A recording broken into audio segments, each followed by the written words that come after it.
The Lord be with you. and with your spirit. A reading from the Holy Gospel according to Matthew. Glory to you, O Lord. That Jesus said to his disciples, "If your brother sins against you, go and tell him his fault between you and him alone. If he listens to you, you have won over your brother. If he does not listen, take one or two others along with you, so that every fact may be established on the testimony of 2 or 3 witnesses. If he refuses to listen to them, tell the church. If he refuses to listen even to the church, then treat him as you would a Gentile or a tax collector. Amen, I say to you, whatever you bind on earth shall be bound in heaven, and whatever you loose on earth shall be loosed in heaven. Again, amen, I say to you, if 2 of you agree on earth about anything for which they are to pray, it shall be granted to them by my heavenly Father. For where 2 or 3 are gathered together in my name, there am I in the midst of them." The Gospel of the Lord. Praise to you, Lord Jesus Christ. The Gospel that you just heard is the biblical way of correcting a brother who sins against us. And it says here that we need to talk to our brother first before going to another person, and then to the judge, and then to the church.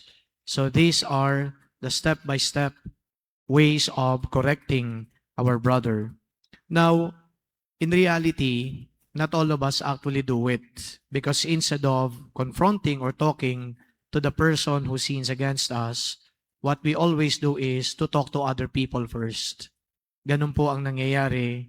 Nakakausapin natin o ikukwento natin sa iba yung ginawa ng ating kapwa. And before we know it, hindi na maaayos dahil nagkaroon na ng pagkakasira o lamat sa inyong pagkakaibigan o relasyon. At minsan, yung ganito pong uri ng pag-report sa ating kapwa, hindi po ito yung inosenteng pag-report lang. For often than not, ang ating motibo din kung bakit natin kinukwento sa iba yung ginagawa ng isang taong nagkamali sa atin, ay para na rin siguro siraan sila o i-undermine sila. So that we also get somehow the sympathy of the other person listening to us. So ito yung dynamics na meron tayo. At kakaiba sa pinahayag ng banal na ebanghelyo. Uulitin ko, yung banal na ebanghelyo nagsasabi, kausapin kagad natin yung taong concerned. At hindi dapat natin ikukwento sa iba. Yung nga lang, it takes also guts from our end to do it. Kasi hindi po madali na komprontahin kagad natin o kausapin natin yung taong nagkamali sa atin. Madalas, tayo pa nga yung nahihiya. Kung hindi man tayo nahihiya, tayo ay natatakot.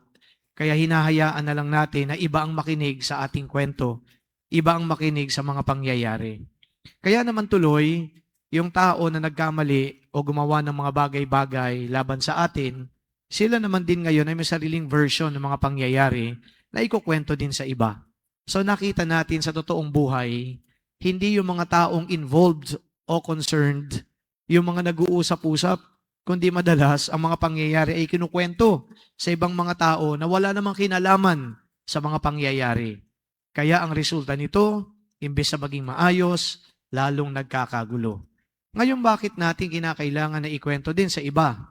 Pagkatapos natin na kumprontahin yung taong nagkasala sa atin. Sapagkat sabi dito sa banal na ebanghelyo, hindi po lahat tatanggap ng kanilang pagkakamali.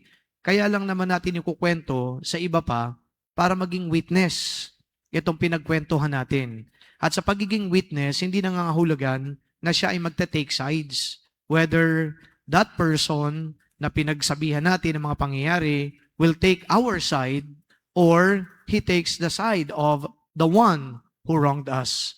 Ang sinabi lang ho dito, sila ay magiging witness. And as witness, ang pakikinggan nila at ang bibigyan nila ng side nila ay yung katotohanan at hindi yung tao mismo. And then of course, pumasok dito yung simbahan. Because the church, I think, is capable of forgiveness. At dito, ang biyaya ng Panginoon sa pamamagitan ng simbahan na ipinagkakaloob. So take it as a symbolism na kapag ikaw ay nagkamali, hindi masama na umamin. Kapag ikaw naman ay nasaktan, hindi rin masama na magpatawad.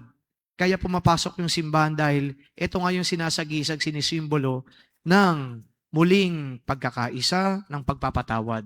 So the church is a reminder of the forgiveness of God.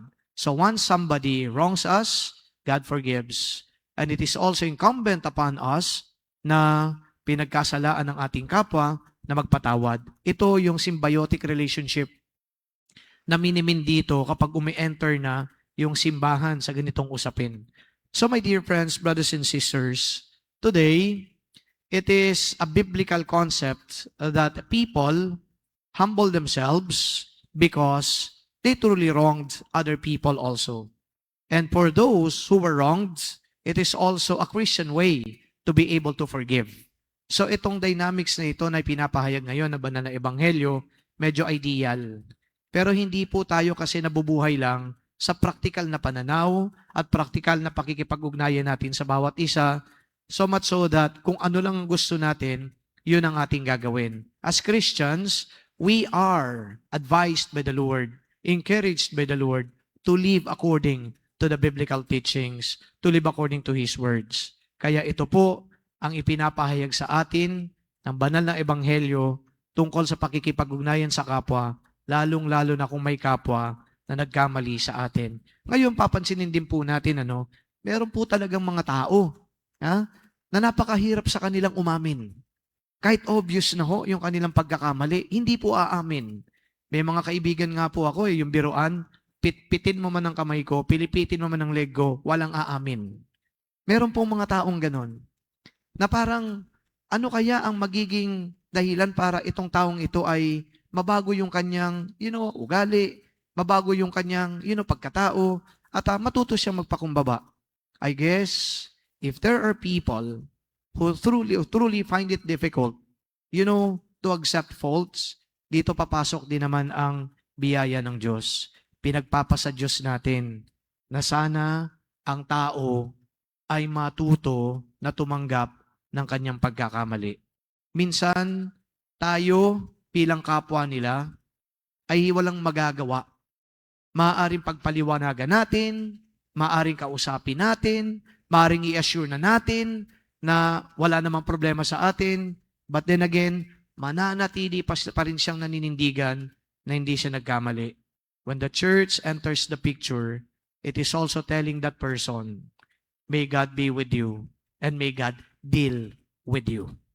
As we end this reflection, brothers and sisters, we pray. We pray for people to have acceptance and humility, to accept their faults. And we also pray for people to be able to forgive and accept the one who wronged them. Amen.